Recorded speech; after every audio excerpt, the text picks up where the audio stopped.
A Missouri lawsuit accuses dozens of clergy members of sexually abusing minors for decades. Among the accused, Omaha Archbishop George Lucas.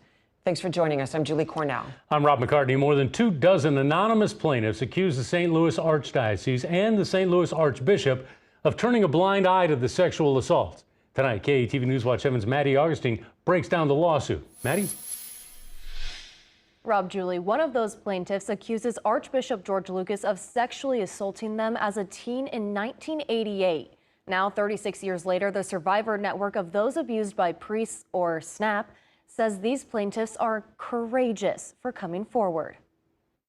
It's alarming and it's frankly, it's depressing. Missouri SNAP representative David Clossy says he's seen this before. 27 plaintiffs accuse clergy members in Missouri of sexual assault. One of them, a former altar boy at the St. Louis Preparatory Seminary. Seminarians are also among the most vulnerable and helpless Catholic kids because seminarians feel a calling from God to join the priesthood.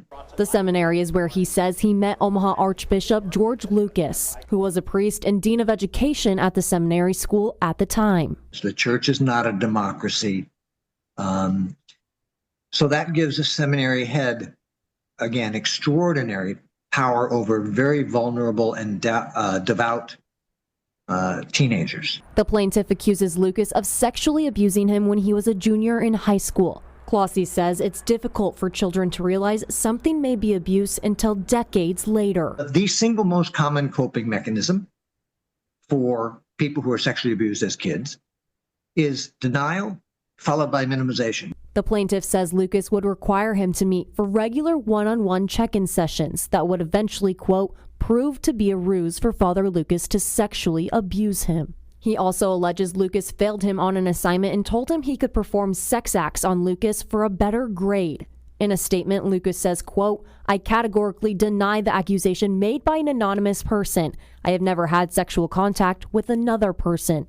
Clossy says there are several reasons why a plaintiff remains anonymous, and victims deserve the right to protect their privacy. Child sex abuse victims have already suffered enough.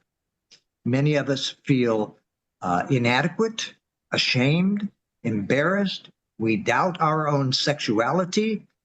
We blame ourselves. Archbishop Lucas says he has referred the matter to Pope Francis's representative in Washington, D.C. for his guidance. And Clossy encourages anyone who has experienced abuse to tell police and know there are resources to help.